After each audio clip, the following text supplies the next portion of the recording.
நள்ளிரவுல கள் குடிக்கிற பார்ட்டியில 3 சகோதரிகள் ஒன்று சேர்ந்து தங்கையோட கணவனை கொடூரமா கொண்டு ஆள் இல்லாத இடத்துல புதைச்சிருக்காங்க. சந்தேக சண்டை HIV தொற்றுன்னு பல மர்மங்களை மறைச்சு வச்சிருக்கு இந்த கதை. சம்சாரம் அது மின்சாரம் என்பதைப் போல சமீப நாட்களாக பல சம்சாரங்கள் கணவர்களின் உயிரை பறித்து அனைவருக்கும் ஷாக் கொடுத்து வருகிறார்கள். ட்ரம் கொலை, பாம்பு கொலை வரிசையில் கட்டிய கணவனுக்கு கரண்ட் ஷாக் கொடுத்து காலி செய்திருக்கிறார் இந்த இல்லத்தரசி. கொல்லப்பட்டவர் தெலுங்கானா மாநிலம் மேடக் மாவட்டம் பாத்தலிங்கையப்பள்ளி கிராமத்தைச் சேர்ந்த பெய்னி சைலு. 45 வயதான இவரது மனைவி கவிதா. இவர்களுக்கு 17 வயதில் ஒரு மகளும் 14 வயதில் ஒரு மகனும் உள்ளனர். சமீப காலமாக கவிதாவுக்கும் பெய்னிக்கும் இடையே அடிக்கடி தகராறு ஏற்பட்டுள்ளது.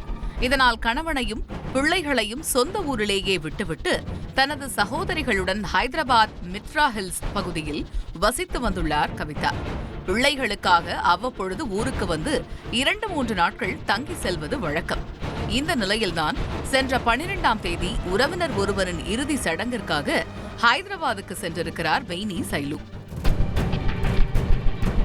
அங்கு மனைவியிடம் சேர்ந்து வாழலாம் என கெஞ்சி கூத்தாடி ஒரு வாரம் கவிதா வீட்டிலேயே தங்கியிருக்கிறார்.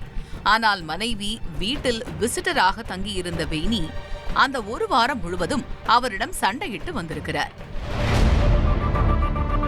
இந்த நிலையில்தான் 7ஆம் நாள் அரங்கேறி இருக்கிறது அந்த பயங்கரம். 19ஆம் தேதி இரவு மனைவி மற்றும் அவரது சகோதரிகள் ஜோதி, மல்லேஷ் ஆகியோருடன் சேர்ந்து கள் குடித்திருக்கிறார் பெய்னி. அப்போதும் அவர்களுக்குள் சண்டை வந்திருக்கிறது.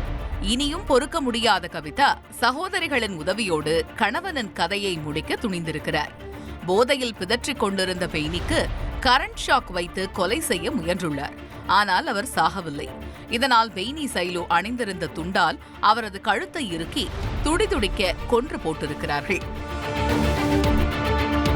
பின் சடலத்தை மறைக்க நினைத்த கவிதா நள்ளிரவு 12 மணியளவில் ஆட்டோ டிரைவர் ஒருவரின் உதவியோடு சடலத்தை ஏற்றிச் சென்று புறநகர் பகுதியில் புதைக்க திட்டமிட்டிருக்கிறார்கள். ஆனால் சம்பவ இடத்தில் யாரும் இல்லாததைக் கண்டு அதிர்ந்து போன டிரைவர், ஏன் இப்படி யாருக்கும் தெரியாம அடக்கம் செய்றீங்க? அவருக்கு என்ன ஆச்சு?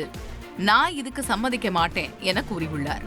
இதனால் கணவனின் சடலத்தை மீண்டும் ஹைதராபாத்துக்கே கொண்டு வந்திருக்கிறார் கவிதா. வேறு வழியின்றி சகோதரிகளின் துணையோடு மித்ரா ஹில்ஸ் அருகே உள்ள ஆளரவமற்ற இடத்தில் இரவோடு இரவாக சடலத்தை புதைத்துள்ளனர். பின் குழந்தைகளையும் ஹைதராபாத்துக்கு அழைத்து வர சொந்த ஊருக்கு சென்றிருக்கிறார் கவிதா. அவரிடம் பெய்னி சைலு எங்கே என அனைவரும் கேள்வி எழுப்பி இருக்கிறார்கள். கணவரின் உறவினர்களிடம் என்ன பதில் சொல்வதென தெரியாமல் வாய்க்கு வந்த கதையை சொல்லி சமாளித்திருக்கிறார் கவிதா. ஆனால் அதற்குள் சடலத்தை ஏற்றிச் சென்ற auto driver Valli Nayak KPHP காவல் நிலையத்தில் நடந்த சம்பவம் குறித்து தெரிவித்துள்ளார். வழக்கு பதிவு செய்த போலீசார் பாத்தலிங்கைய பள்ளியில் இருந்த கவிதாவை கைது செய்து விசாரித்திருக்கிறார்கள். முதலில் கணவனுக்கு HIV தொற்று இருந்ததால் பிரிந்து சென்றதாகவும் அத்துடன் தன்னை உல்லாசத்திற்கு வற்புறுத்தியதால் கொன்றதாகவும் கூறியிருக்கிறார். ஆனால் தொடர்ந்து நடந்த விசாரணையில் பெய்னி சைலு அடிக்கடி கவிதாவின் நடத்தையில் சந்தேகப்பட்டு அடித்து சித்திரவதை செய்திருக்கிறாராம்.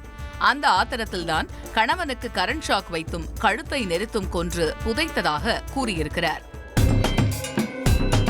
இதனையடுத்து கொலையாளி கவிதாவையும் கொலைக்கு உடந்தையாக இருந்த குற்றத்திற்காக அவரது சகோதரிகள் ஜோதி, மல்லேஷ் ஆகியோரையும் போலீசார் கைது செய்தனர். மேலும் புதைக்கப்பட்ட இடத்தில் இருந்து பெய்னி சைலுவின் உடல் தோண்டி எடுக்கப்பட்டு கூக்கட்பள்ளி தாசில்தார் முன்னிலையில் நேற்று பிரேத பரிசோதனை செய்யப்பட்டது. உண்மையில் பெய்னி சைலுவுக்கு HIV தொற்று இருந்ததா அல்லது கள்ளக்காதலை மறைக்க கவிதா போட்ட நாடகமா என்று போலீசார் தொடர் விசாரணை நடத்தி வருகின்றனர். கட்டிய கணவனுக்கு கரண்ட் ஷாக் கொடுத்து கொன்ற கவிதாவின் செயல் போலீசாரையே கதிகலங்க வைத்திருக்கிறது.